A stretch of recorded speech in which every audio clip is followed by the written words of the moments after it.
नमस्कार, आप सभी के साथ मैं हूं प्रतिमा मिश्रा। दिन की हर बड़ी खबर के साथ आइए शुरू करते हैं भारत की बात।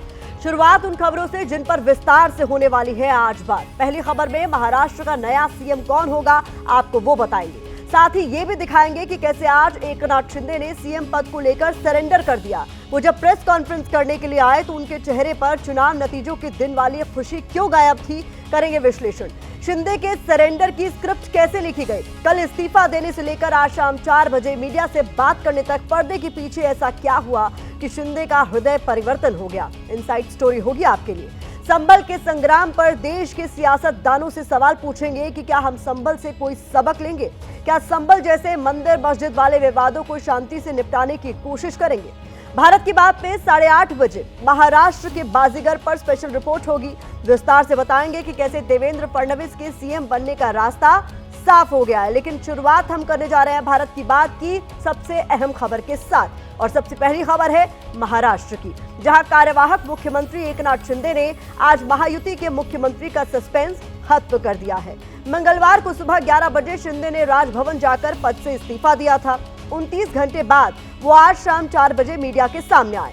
शिंदे हाव भाव से काफी गंभीर नजर आ रहे थे। उनके चेहरे पर चुनाव में जीत जैसी कोई खुशी इस वक्त कैमरे के सामने तो कम से कम नहीं थी। अब जरा इन दो तस्वीरों को ध्यान से देखिए। 96 घंटे में कैसे एकनाथ शिंदे की पूरी बॉडी लैंग्वेज बदल गई। इन दो तस्वीरों में इसका राज छिपा हुआ है। ये तस्वीरें 23 नवंबर की हैं, जब महाराष्ट्र में बड़ी जीत मिलने के बाद महायुति में शामिल तीनों दलों के नेता प्रेस कॉन्फ्रेंस करने के लिए एक साथ आए थे। इस दौरान एकनाथ शिंदे काफी खुश नजर आ रहे थे, लेकिन आज उनकी ये खुशी जैसे कहीं गायब हो गई। पूरी प्रेस कॉन्फ्रेंस के दौरान एक बार भी उनके चेहरे पर 23 तारीख जैसी हंसी नहीं नजर आई। शिंदे ने आज कौन सी बड़ी बातें कही, पहले आपको वो बता देते हैं। एकनाथ शिंदे ने कहा कि मुझे सीएम पद की लालसा नहीं है, मैं नाराज नहीं हूं, लड़ने वाला हूं, रोने वाला नहीं हूं। मैं आखिरी दम तक महाराष्ट्र की सेवा करूंगा। सरकार बनाने में मेरी तरफ से कोई दिक्कत पेश नहीं आएगी। पीएम मोदी और शाह जो निर्णय लेंगे हमें मंजूर होगा। बीजेपी का मुख्यमंत्री मुझे मंजूर है। शिंदे के इन बयानों का विश्लेषण आगे करेंगे। आपको बताएंगे कि 24 घंटे में आखिर ऐसा क्या हुआ कि शिंदे ने सीएम पद को लेकर दावेदारी से हाथ पीछे खींच लिया और बीजेपी के मुख्यमंत्री पर वो राजी हो गए। लेकिन पहले एकनाथ शिंदे के बयानों की वो रील देख लीजिए, जिसमें सीएम पद पर सरेंडर के संकेत दिए गए।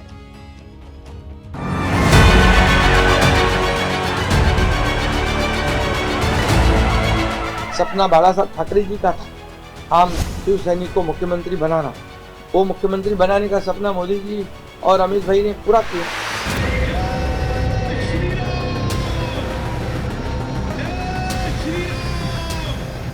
हम समय 2.5 साल का है, लेकिन काम हम मेरे ख्याल से 10 साल का काम किया।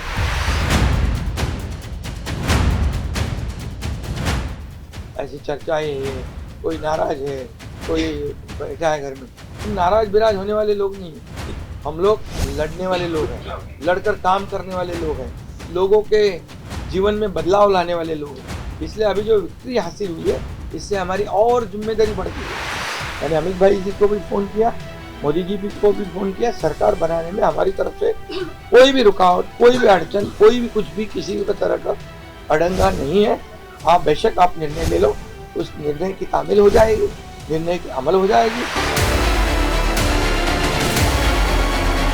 भारतीय जनता पार्टी के वरिष्ठ नेता जो निर्णय लेंगे मुख्यमंत्री पद के बारे में, जो उनका कैंडिडेट होगा, उसको हमारा शिवसेना का पूरी तरह समर्थन है। तो एकनाथ शिंदे सीएम की रेस से हट चुके हैं। अब क्या देवेंद्र फडणवीस महाराष्ट्र के अगले मुख्यमंत्री होंगे? हालांकि अभी बीजेपी की तरफ से इसका ऐलान होना बाकी है, लेकिन अब उस सवाल का जवाब दिए देते हैं कि शिंदे का हृदय परिवर्तन आखिर कैसे हुआ। क्यों वो बड़ा दिल दिखाते हुए बीजेपी के सीएम पर मानने को तैयार हो गए, जबकि एक दिन पहले तक वो अपने समर्थकों और नेताओं के जरिए बीजेपी के साथ प्रेशर पॉलिटिक्स का खेल खेल रहे थे। उनके समर्थक शिंदे को सीएम बनाने के लिए हवन पूजन कर रहे थे और शिंदे चुपचाप सब कुछ देख रहे थे। लेकिन फिर अचानक ऐसा क्या हुआ कि कहानी पलट गई।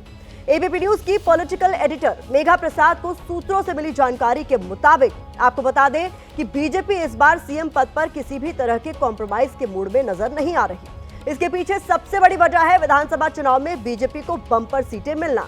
बीजेपी ने 132 सीटें जीती हैं, जबकि 57 सीटें शिवसेना शिंदे को मिली। वहीं एनसीपी अजीत गुट को 41 सीटें हासिल हुई हैं। अगर शिंदे पीछे हटते तो बीजेपी और एनसीपी मिलकर सरकार बना सकते थे। सूत्रों की माने तो बीजेपी के एक बड़े नेता ने कल एकनाथ शिंदे से बात की। बातचीत में शिंदे के सामने साफ कर दिया कि सीएम पर उनकी मांग बीजेपी को बिल्कुल मंजूर नहीं है। इतनी प्रचंड जीत के बाद बीजेपी फिर से त्याग नहीं करेगी। इसके बाद शिंदे गुट को एहसास हो गया कि उनके पास बीजेपी का सीएम स्वीकार करने के अलावा और कोई चारा नहीं बचा है, इसलिए उन्होंने रास्ता छोड़ दिया। दूसरा, 41 सीटें जीतने वाले अजीत गुट ने पहले ही सीएम पद पर दावेदारी छोड़ दी थी। अजीत पवार बीजेपी के मुख्यमंत्री के लिए हामी भर चुके थे। एनसीपी के फैसले से शिंदे गुट पर भी दबाव बन रहा था। इसके अलावा जैसा कि कल हमने भारत की बात पर दिखाया था कि बिना शिवसेना और एनसीपी के भी बीजेपी राज्य में सरकार बनाने की स्थिति में है।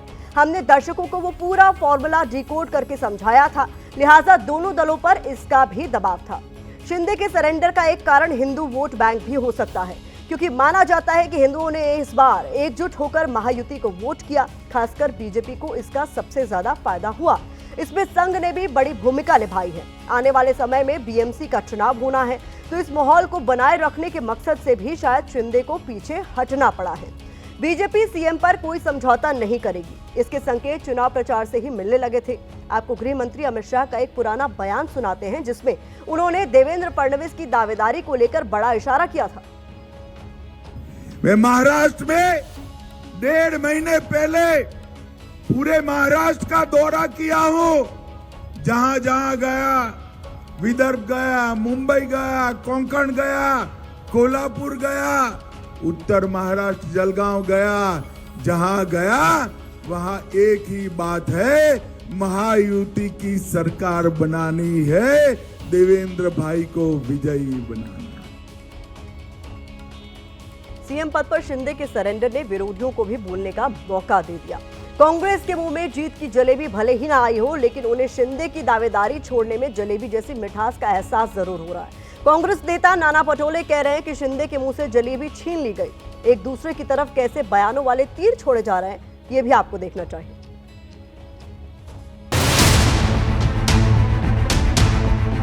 हमारे महाराष्ट्र के मुख्यमंत्री एकनाथ शिंदे जी का मैं बहुत बहुत आभार व्यक्त करता हूँ। कह रहे थे एकनाथ शिंदे कई बार कि मेरे नेतृत्व में चुनाव हो रहा है, मैं जीतूंगा तो मैं मुख्यमंत्री बनूंगा। मुंह की जलेबी जारी है, तो अपने आप नर्वस आ गया हूँ, नर्वसपना आ ही गया उनके इसमें। कुछ लोगों के मन में जो शंकाएं थी उनको दूर करने का काम सम्माननीय एकनाथ शिंदे जी ने किया है। जल्द ही हम हमारे नेताओं के साथ बैठेंगे।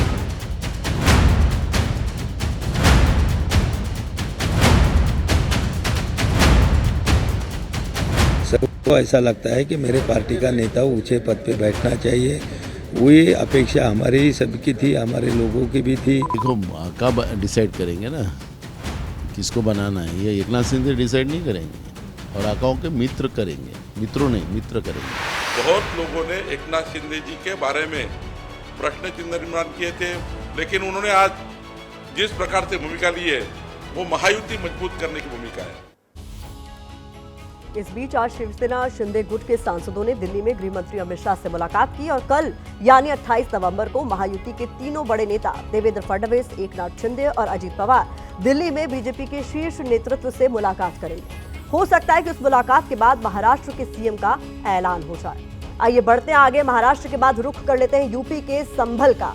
आज हमने संभल को फिर से अपने विमर्श का हिस्सा इसलिए बनाया है क्योंकि संभल हिंसा से हमें सबक लेना होगा।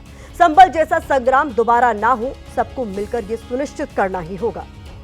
संभल में हिंसा के शोले तो एक दिन शांत हो जाएंगे, लेकिन क्या गारंटी है कि आने वाले दिनों में देश में कोई दूसरा संभल नहीं होगा।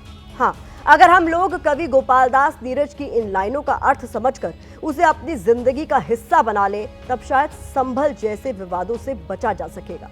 ये लाइनें हैं, अब तो मजहब कोई ऐसा भी चलाया जाए जिसमें इंसान को इंसान बनाया जाए। यानी अगर इंसानियत को सबसे बड़ा धर्म माना जाए तो मंदिर मस्जिद के ये सारे मसले सुलझ जाएंगे। ऐसी कोशिशें हो भी रही हैं। हिंदू मुस्लिम के बीच भाईचारे की बुनियाद को और मजबूत करने के लिए भोपाल में मुस्लिम संगठनों ने बड़ा फैसला लिया है। यहाँ 29 नवंबर से होने वाले विश्व के सबसे बड़े आलमी तबलीगी इज्तिमा में हिंदुओं को भी दुकानें लगाने की इजाजत दी गई है। यह आयोजन क्या है, वीडियो के साथ ये पूरी खबर आगे आपके लिए होगी, लेकिन पहले आपको संभल हिंसा में 8 बजे के 8 बड़े अपडेट्स दे देते हैं। 100 से ज्यादा पत्थरबाजों की पहचान हो चुकी है।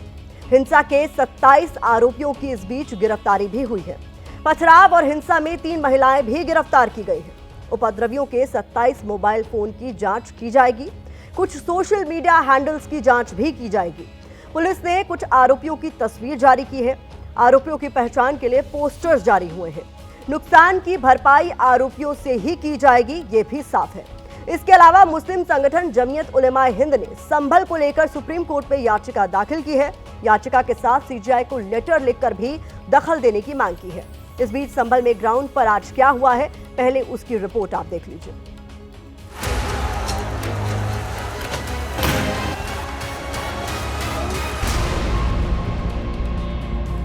शाही जामा मस्जिद के आसपास हालात नियंत्रण में है, लेकिन किसी भी तरह की आशंकाओं से निपटने के लिए भारी पुलिस बल अभी भी इलाके के अंदर आपको तैनात नजर आएगा। इस मामले में टोटल 7 एफआईआर हुए हैं। आगे भी अभी प्रोसेस जारी है। टोटल 27 लोग अरेस्ट किए गए हैं। 74 लोगों की पहचान हो चुकी है। जिंदगी भी अब वापस शुरू होती हुई नजर आ रही है। 3 दिन बीत गए हैं। जामा मस्जिद के नजदीक ही खड़ा हूँ, 100 मीटर की दूरी पर। यहाँ देखिए आपने दुकानें खुलनी शुरू हो गई हैं।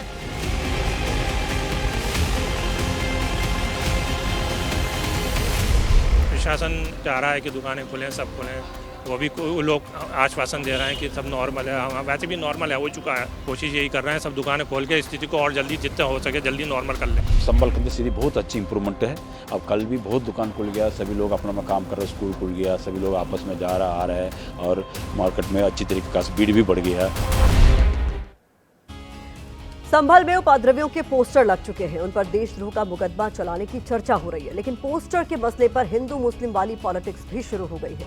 बीजेपी इसे कानून व्यवस्था का मुद्दा बता रही है, तो विपक्षी दल एक समुदाय विशेष को जानबूझकर टारगेट करने के आरोप लगा रहा है। बीजेपी सांसद रवि किशन ने तो संभल की तुलना कश्मीर से कर दी। संभल के मसले पर कैसे जुबानी चिंगारी के शोले उठ रहे हैं, भारत की बात वाली रिएक्शन रील में देखिए।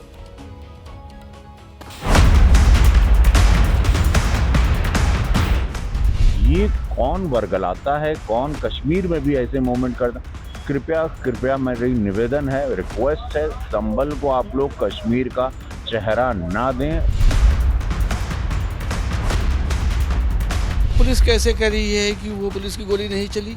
ऐसा कहीं दुनिया में देखा आपने कि अपने शहरियों को अपने हाथ से मारा जाए? मरने वाले खुद अपने लिए गोली लेके आएंगे कि हम मार दिए जाएं? ये झूठ है। भारतीय जनता पार्टी की सरकार की एफआईआर के माध्यम से लोगों को सताती आ रही है। और जब ये संभल का मामला पूरी प्लानिंग के साथ किया गया, जिसमें पूरा तंत्र शामिल है। समाजवादी पार्टी हो, कांग्रेस पार्टी हो, बौखला गए हैं। उनको लगता है उनका जनाधार खिसक रहा है। जनाधार को कैसे रोका जाए, तो ये विशेष समुदाय को भड़काने का वो काम कर रहा है। जो इसमें अधिकारी दोषी हैं उनके खिलाफ हत्या का मुकदमा दर्ज होना चाहिए। सीधे गोली स्टेट फायरिंग कर रहे हैं और वो जेल की सलाखों के पीछे होनी चाहिए। ये हिंदू मुस्लिम दंगा नहीं है, ये प्रशासन और मुसलमानों के बीच का झगड़ा है। उत्तर प्रदेश की सरकार द्वारा प्रायोजित दंगा।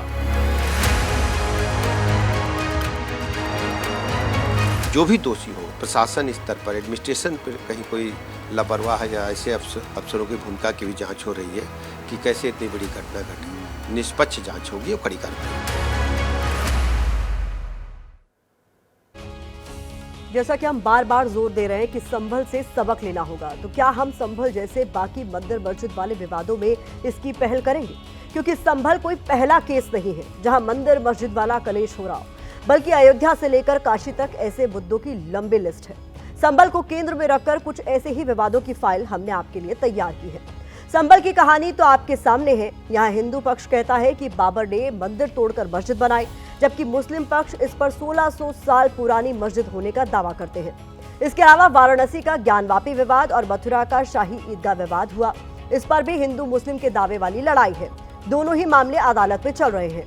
अजमेर दरगाह को लेकर भी हिंदू पक्ष का दावा है कि यह महादेव मंदिर है, जबकि मौजूदा समय में वो ख्वाजा मोइनुद्दीन चिश्ती की दरगाह है। आज निचली अदालत ने हिंदू मंदिर बताने वाली याचिका को स्वीकार कर लिया है। इस पर 20 दिसंबर को सुनवाई होगी। यही नहीं, भोजशाला, लखनऊ की टीले वाली मस्जिद के साथ विदिशा में विजय मंदिर और बीजा मंडल मस्जिद को लेकर भी हिंदू और मुस्लिम के बीच विवाद है। हमारी रिसर्च के मुताबिक भारत में लगभग 1800 मस्जिदें हैं, जिनके बारे में दावा किया जाता है कि इन्हें प्राचीन हिंदू मंदिरों को नष्ट करके या मंदिरों के अवशेषों का इस्तेमाल करके बनाया गया है। तो सवाल यही है कि क्या संभल से सबक लेकर हम इन विवादों को शांतिपूर्ण तरीके से सुलझाएंगे और इसका कोई हल निकलेगा। अब बात हिंदू मुस्लिम भाईचारे वाली उस पहल की जिसका जिक्र हमने कुछ देर पहले किया था। भोपाल में 29 नवंबर से आलमी तबलीगी इज्तिमा का आयोजन हो रहा है, जिसका मतलब है दुनिया भर का धार्मिक सम्मेलन। आयोजन समिति के मुताबिक ये पूरे विश्व में मुस्लिम धर्म का सबसे बड़ा आयोजन होगा। लेकिन इसकी खास बात यह है कि इस आयोजन में हिंदुओं को भी दुकानें लगाने की अनुमति दी गई है। ये फैसला ऐसे वक्त में लिया गया है जब 13 जनवरी से प्रयागराज में होने वाले कुंभ में कुछ हिंदू संगठनों और धर्मगुरुओं ने मुस्लिमों की दुकानें लगाने पर प्रतिबंध की मांग की है। इस पहल को हिंदू मुस्लिम भाईचारे की मिसाल के तौर पर देखा जा रहा है। गैर सनातनियों का प्रवेश वर्ग दुकान नहीं लगाने, क्यों लगाने दें? हिंदुओं का मेला और अगर कोई लगाएगा तो सनातनियों का मेला। सर, धर्म जो है वो कोई मुद्दा ही नहीं है हमारे लिए। आप किसी भी धर्म के हों, आप हमारे पास आवेदन करेंगे, हम आपको दुकान जो है अलॉट करेंगे।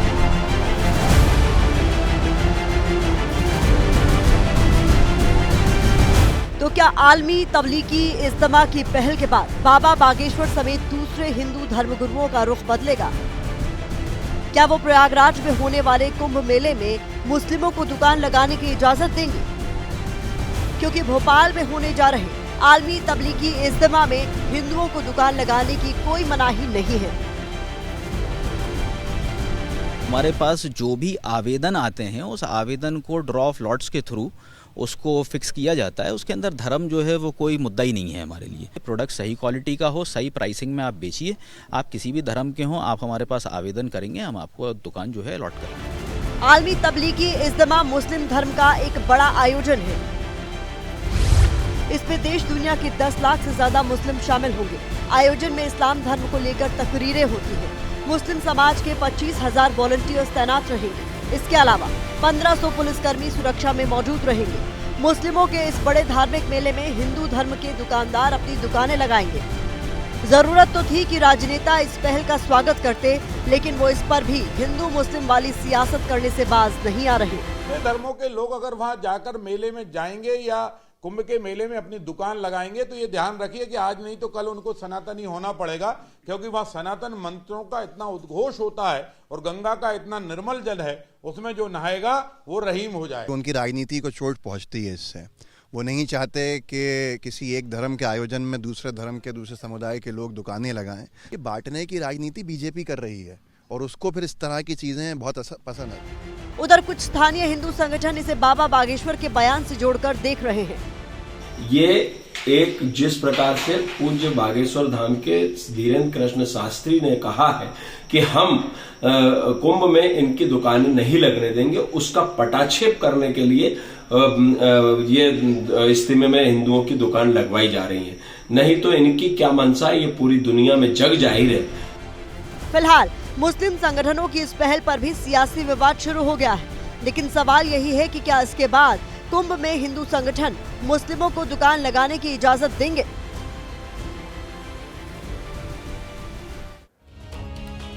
जिस सवाल के साथ हमारी स्टोरी पूरी हुई है, उसी सवाल का जवाब जानने के लिए हमने हिंदू धर्मगुरुओं से बातचीत की।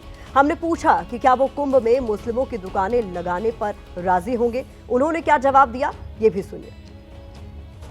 पहली बात तो ये समझ लीजिए, मेला में और कुंभ के मेला में जमीन आसमान का अंतर है। पहले तो कोई मना करता ही नहीं था। उन लोगों को ये सोचना चाहिए कि मना क्यों किया गया है। जब आप कहीं भोजन में थूकोगे, कहीं मूत्र विसर्जन करोगे, तो फिर ये दृश्य देखने के बाद कोई भी आपको अपनी जगह पर नहीं बुलाना चाहेगा। ये आप लोगों को समझ में आनी चाहिए। मुस्लिमों के द्वारा जो ये किया जा रहा है, ये एक उनकी चाल है, साजिश है।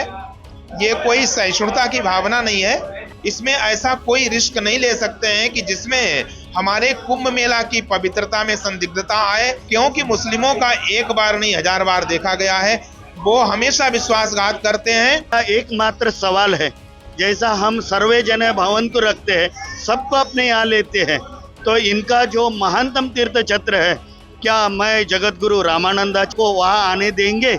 जब मुझे आने देंगे तो हम बिल्कुल आने देंगे। इस खबर को भारत की बात के फोकस में रखकर देखना जरूरी है, क्योंकि धर्म हर एक किसी के लिए संवेदनशील विषय है। इससे लोगों की धार्मिक भावनाएं जुड़ी होती हैं। ऐसे में कोई भी फैसला किसी भी पक्ष को नजरअंदाज करके नहीं लिया जाना चाहिए।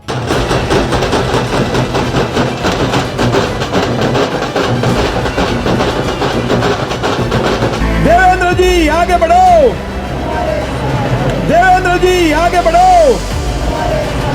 भारतीय जनता पार्टी के वरिष्ठ नेता जो निर्णय लेंगे मुख्यमंत्री पद के बारे में, जो उनका कैंडिडेट होगा, उसको हमारा शिवसेना का पूरी तरह समर्थन है। मेरा पानी उतरता देख मेरे किनारे पर घर मत बसा लेना। मेरा पानी उतरता देख मेरे किनारे पर घर मत बसा लेना। मैं समंदर हूँ, लौट कर वापिस आऊंगा।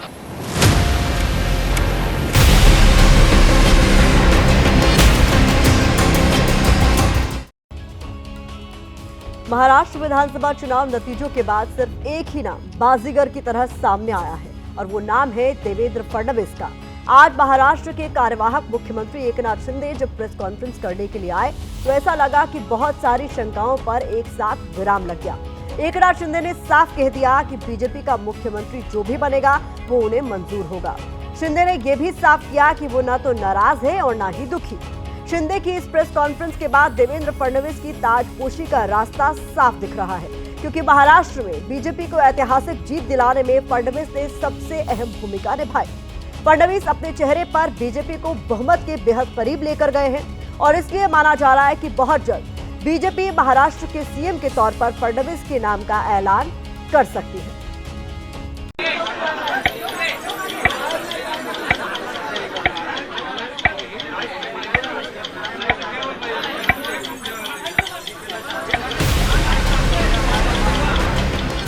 आज पूरे देश भर के टीवी चैनलों की नजर इस खाली सोफे पर टिकी हुई थी।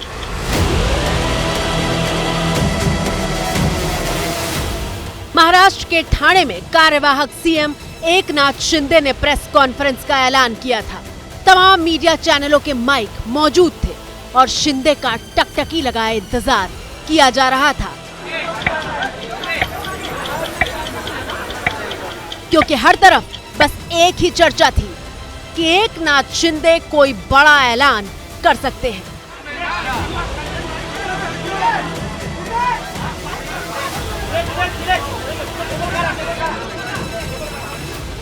इसके बाद एकनाथ शिंदे आते हैं, हंसते हुए मीडिया का अभिवादन करते हैं।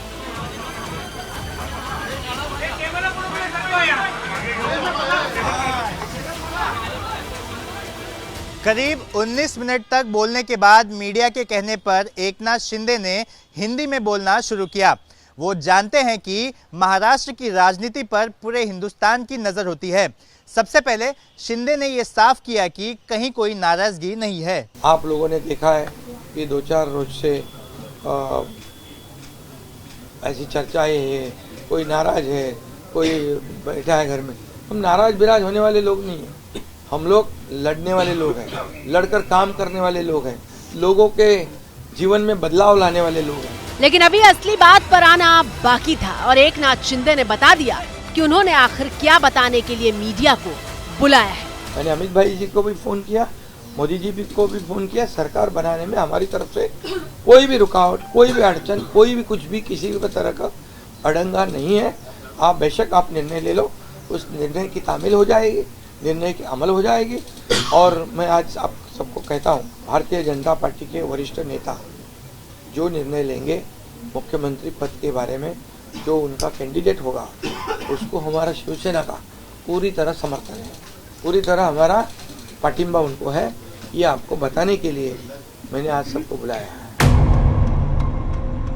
कभी कभी जीतने के लिए कुछ हारना भी पड़ता है और हार कर जीतने वाले को बाजीगर कहते हैं।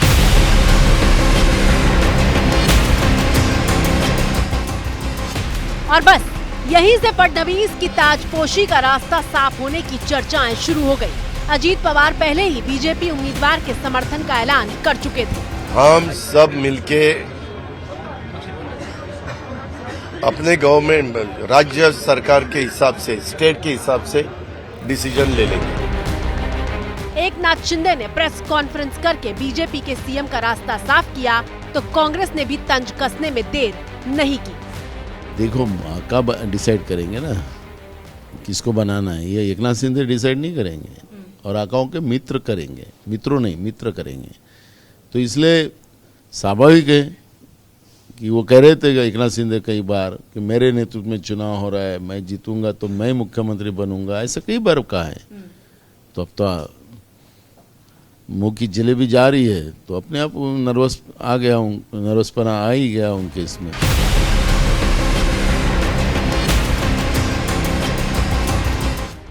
इस वक्त आपकी स्क्रीन पर 2 तस्वीरें मौजूद हैं। पहली तस्वीर आज की है, जब एकनाथ शिंदे ने प्रेस कॉन्फ्रेंस करके देश को बताया कि उनका बीजेपी के सीएम उम्मीदवार को पूरा समर्थन है। जबकि दूसरी तस्वीर 2.5 साल पहले उस वक्त की है, जब महाराष्ट्र में एकनाथ शिंदे के समर्थन से बीजेपी सरकार बनाने जा रही थी। फडणवीस का सीएम बनना तय था, लेकिन फडणवीस ने प्रेस कॉन्फ्रेंस करके शिंदे के सीएम बनने का ऐलान किया था। मैं इस सरकार को पूरे तरीके से सहयोग करूंगा, मैं सरकार के बाहर रहूंगा और इस सरकार को सफल बनाने हेतु जो जो चीज करना आवश्यक है, ऐसी सारी चीजें हम मिलकर करेंगे, मेरा विश्वास है।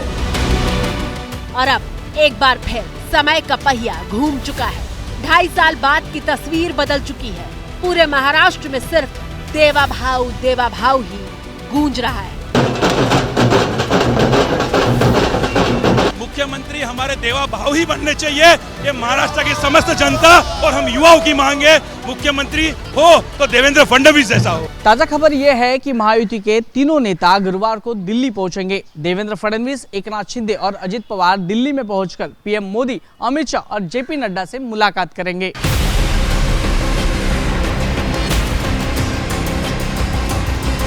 देवेंद्र फडणवीस का बुधवार को आया सबसे ताजा बयान सुन लीजिए, जब उन्होंने कहा कि सीएम चेहरे का जवाब जल्द दिया जाएगा। चुनाव से पहले भी हमने कहा था कि चुनाव के बाद साथ में बैठकर निर्णय करेंगे। कुछ लोगों के मन में जो शंकाएं थी, उनको दूर करने का काम सम्माननीय एकनाथ शिंदे जी ने किया है। जल्द ही हम हमारे नेताओं के साथ बैठेंगे और उचित निर्णय करेंगे। महाराष्ट्र के अगले सीएम के तौर पर देवेंद्र फडणवीस के ही नाम की चर्चा हो रही है, क्योंकि वो ही महाराष्ट्र में बीजेपी के बाजीगर बनकर उभरे हैं। कभी कभी जीतने के लिए कुछ हारना भी पड़ता है और हार कर जीतने वाले को बाजीगर कहते हैं। मेहनत बीजेपी में कार्यकर्ता से लेकर बड़े बड़े चेहरे तक ने की, लेकिन रणनीति बनाने से लेकर चुनाव का चेहरा बनने तक का काम देवेंद्र फडणवीस ने किया। महाराष्ट्र चुनाव के नतीजों के दिन, जब दिवाली और होली एक साथ मनाई गई,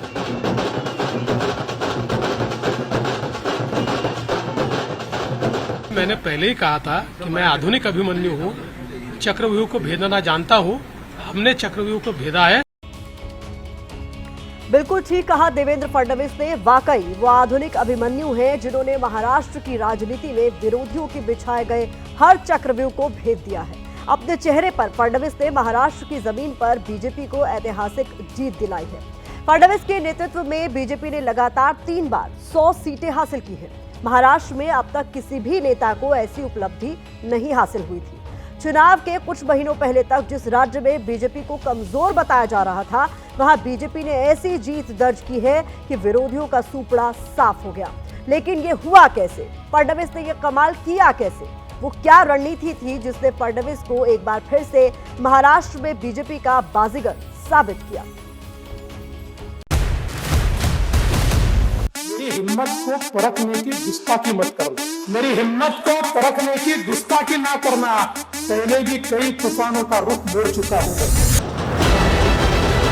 फडणवीस ने जो कहा वो कर दिखाया। महाराष्ट्र की जीत बता रही है कि कैसे तूफानों का रुख मोड़कर उन्होंने वापसी की है। दरअसल बीजेपी को भी अंदाजा नहीं था कि 80% से ज्यादा स्ट्राइक रेट के साथ पार्टी महाराष्ट्र में कमल खिलाने में कामयाब होगी। देवेंद्र फडणवीस को भले ही सीएम का चेहरा घोषित नहीं किया गया था, लेकिन फडणवीस ने चुनाव का एजेंडा सेट किया। एक प्रकार से सामूहिक रूप से हम लोग जब उतरे, तो ये सामूहिक ताकत एक ऐसी ताकत बनी जिसने दिखा दिया कि महाराष्ट्र ये मोदी जी के ही साथ है। महाराष्ट्र के चुनाव में देवेंद्र फडणवीस का ऐसा रूप देखा गया जैसा पहले नहीं देखा गया था। एक वोट जिहाद किया गया। हम लोग थोड़े सोए हुए थे, इसलिए कई जगहों पर हम लोगों को मात खानी पड़ी। लेकिन अब वोट जिहाद का जवाब वोट के धर्म युद्ध से हमको देना है और अब कोई भी सोएगा नहीं। फडणवीस आक्रामक स्वभाव के लिए नहीं जाने जाते हैं, लेकिन 24 के महाराष्ट्र विधानसभा चुनाव में देवाभाव हिंदुत्व की हुंकार भरते हुए दिखाई दिए। सुनले हुए सी कुत्ता भी ना पेशाब करेगा औरंगजेब की पहचान पर, अब तो तिरंगा लहराएंगे पूरे पाकिस्तान पर। फडणवीस का बदला हुआ अंदाज उनकी रणनीति का हिस्सा था। महाराष्ट्र ने फडणवीस के मेकओवर के बाद एक नया देवेंद्र देखा। आणि म्हणून योगीजींनी आपल्याला सांगितलं, बटेंगे तो कटेंगे, बटेंगे तो कटेंगे। आणि आपल्या देशाचे प्रधानमंत्री माननीय मोदीजींनी संदेश दिलाय, एक रहेंगे तो सेफ रहेंगे। लेकिन सवाल यह है कि इस मेकओवर की जरूरत आखिर पड़ी क्यों? एक ऐसा मेकओवर जिसने महाराष्ट्र में न सिर्फ बीजेपी की बाजी पलट दी, बल्कि फडणवीस को बाजीगर बना दिया। फडणवीस को मेकओवर की जरूरत क्यों पड़ी, इस सवाल के जवाब के लिए अतीत के पन्नों को पलटते हैं।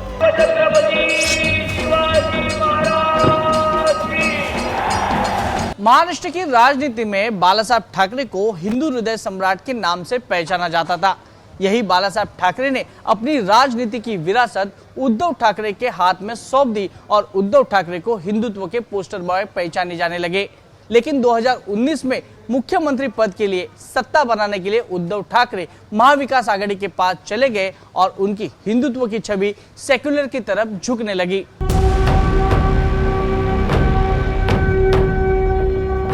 बस यही मौका था जब फडणवीस ने हिंदुत्व की खाली जगह को भरने के लिए नई रणनीति पर काम करना शुरू कर दिया।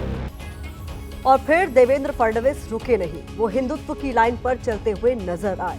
आक्रामक हिंदुत्व की छवि का उदाहरण पेश करते हुए दिखे और सबसे बड़ा उदाहरण उस वक्त मिला जब उनके सहयोगी अजीत पवार ने कहा था कि महाराष्ट्र में एक है तो सेफ है जैसे नारे नहीं चले। और अजीत पवार के इस बयान पर देवेंद्र फडणवीस खुलकर सामने आए थे और कहा था कि अजीत पवार को नारा समझ में नहीं आया।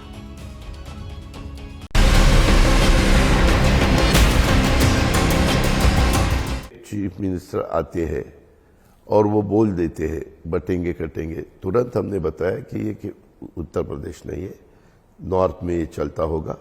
हमारे महाराष्ट्र में शिवशाहू फुले अम्बेडकर की विचारधाराओं से महाराष्ट्र चलता है। ये लोग या तो जनता का सेंटिमेंट नहीं समझ पाए या फिर इस बात का वो मतलब नहीं समझ पाए, या बोलते हुए वो शायद कुछ और कहना चाहते हैं और उसका अर्थ अलग है। इन तीनों में से कोई हो सकता है। बटेंगे तो कटेंगे, इसका अर्थ समाज को एकत्रित रखना है और मुझे लगता है इसमें कोई गलत बात नहीं है। देवेंद्र फडणवीस का ये बयान उनकी हिंदुत्ववादी छवि पर मोहर लगाने का काम कर रहा था और फडणवीस के बदले हुए रूप ने महाराष्ट्र में क्या कमाल दिखाया, ये नतीजों की टैली बता रही थी।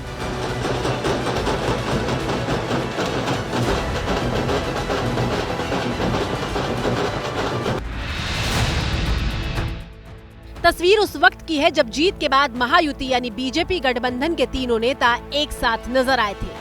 बीच में देवेंद्र फडणवीस और सीएम एकनाथ शिंदे थे, जबकि उनके ठीक बगल में अजीत पवार बैठे थे। जीत पूरे गठबंधन को मिली है, लेकिन फडणवीस की बॉडी लैंग्वेज इशारा कर रही थी कि आगे क्या होने वाला है। 2014 में देवेंद्र फडणवीस पहली बार महाराष्ट्र के सीएम बने थे। 2019 में फडणवीस के नेतृत्व में पार्टी दोबारा जीती, लेकिन उद्धव के पाला बदलने पर फडणवीस सत्ता से दूर हो गए थे। लेकिन देवेंद्र फडणवीस रुके नहीं, उन्होंने आक्रामक विपक्षी नेता का रूप अपनाया, महाराष्ट्र में नए समीकरण बनाए और महाराष्ट्र में एक बार फिर से भाजपा के गठबंधन की नई सरकार बनाई और पार्टी के आदेश पर कुर्बानी देते हुए महाराष्ट्र में डिप्टी सीएम के पद पर विराजमान हुए। सवाल जहर का नहीं था, सवाल जहर का नहीं था, वो तो मैं पी गया। तकलीफ लोगों को तब हुई जब पीकर भी मैं जी गया। इतना ही नहीं, देवेंद्र फडणवीस वो नाम है जिन पर न सिर्फ मोदी की मोहर है बल्कि वो आरएसएस की भी पहली पसंद माने जाते हैं। 20 नवंबर को महाराष्ट्र विधानसभा चुनाव के लिए जब वोटिंग हुई तो वोटिंग खत्म होते ही फडणवीस बुधवार शाम को ही नागपुर में राष्ट्रीय स्वयंसेवक संघ के मुख्यालय पहुंचे थे। दूसरी तरफ अगले ही साल आरएसएस के 100 साल पूरे हो रहे हैं। अपने स्थापना दिवस के मौके पर आरएसएस ये जरूर चाहेगा कि महाराष्ट्र की जमीन पर बीजेपी का सीएम काबिज हो। और इतना ही नहीं, महाराष्ट्र की चुनावी रैली में गृह मंत्री अमित शाह ने इशारा किया था कि अगर महायुति की सरकार बनी तो सीएम देवेंद्र फडणवीस हो सकते हैं। मैं महाराष्ट्र में 1.5 महीने पहले पूरे महाराष्ट्र का दौरा किया हूं। जहां जहां गया वहां एक ही बात है, महायुति की सरकार बनानी है, देवेंद्र भाई को विजयी बनाना है। सूत्रों से खबर आई है कि 2 दिसंबर को मुंबई के वानखेड़े स्टेडियम में शपथ ग्रहण हो सकता है, जिसपे पीएम मोदी और अमित शाह समेत केंद्र सरकार के मंत्री और एनडीए के सभी सीएम और डिप्टी सीएम शामिल होंगे।